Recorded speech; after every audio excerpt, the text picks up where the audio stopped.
ponto que você trouxe, que eu achei bem interessante na sua análise, que você falou dos números, né? Porque a gente fala, porque o Brasil está dividido. Aí você falou, não, o Brasil não está dividido, é 30% Bolsonaro, é metade do Brasil que está dividido, é isso.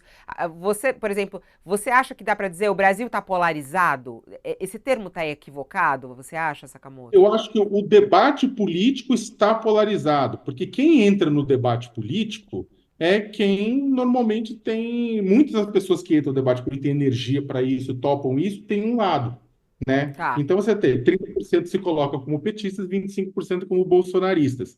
A pergunta é: você vai colocar em determinados lugares, você vai até, por exemplo, Milagres, no interior do Ceará, perto do Juazeiro do Norte, vai conversar com as pessoas, né? Uma cidade tipo que não é pequena, mas também não é grande, etc. Tal, não é pequena, não é minúscula, né?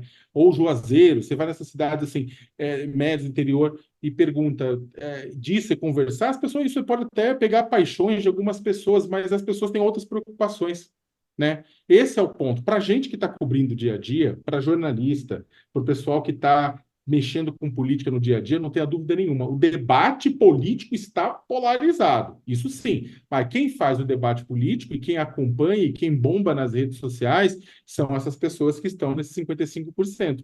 Tem um monte de outras pessoas que estão preocupadas em sobreviver. Você sabe, É. Fabíola, a gente Hum. teve dias atrás uma pesquisa do Datafolha que mostrou essa divisão, né? É, o, o Lula está aprovado por um terço, o outro terço está ali no ruim ou péssimo, e tem um miolo. Isso sempre foi assim. Isso sempre foi assim. Também o eleitorado sempre teve dividido nesses três pedaços, as três fatias do bolo eleitoral, sempre tiveram muita nitidez. Tem um lado que detesta o PT, tem horror ao Lula, é, tem um bloco que vota no Lula em qualquer circunstância, não se incomoda com nada nele e nas pessoas que ele aponta, e tem o meião ali, que pode ir para qualquer lado. É a mesma coisa agora. Agora, o que chama a atenção neste momento é o fato de que, para usar a expressão da nossa espectadora, que você mencionou há pouco, é incomparavelmente melhor este governo do que o governo que saiu.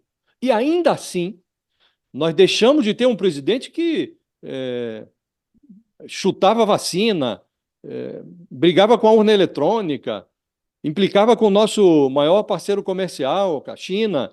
Saiu esse presidente, pautado pela irracionalidade, entrou um outro presidente que está reconstruindo programas sociais, voltou a devolver ao Brasil uma condição de país respeitado internacionalmente, um interlocutor respeitado.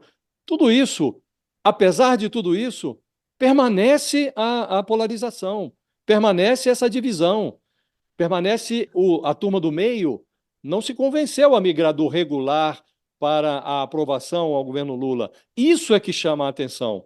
E o Sakamoto tem toda a razão quando diz que o fator econômico será decisivo no momento em que o eleitorado tiver que se definir. Agora, também aí chama muita atenção o comportamento do Lula, do PT. Não há ministro na esplanada que tenha apresentado mais resultados do que o Fernando Haddad. E esse é o ministro mais atacado pelo PT.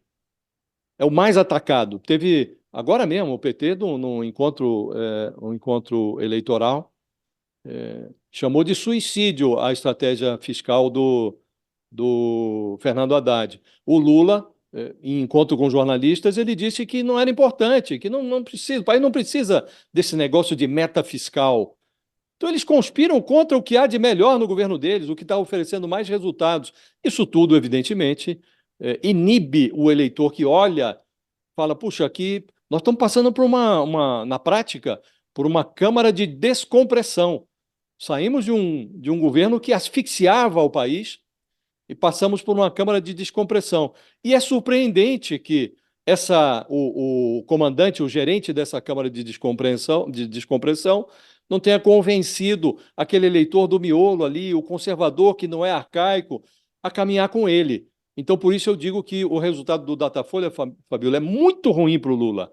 A essa altura, com um ano de governo, sendo este governo tão nitidamente melhor do que o anterior, é surpreendente que o eleitorado ainda não tenha se convencido, ou um pedaço do eleitorado ainda não tenha se convencido disso.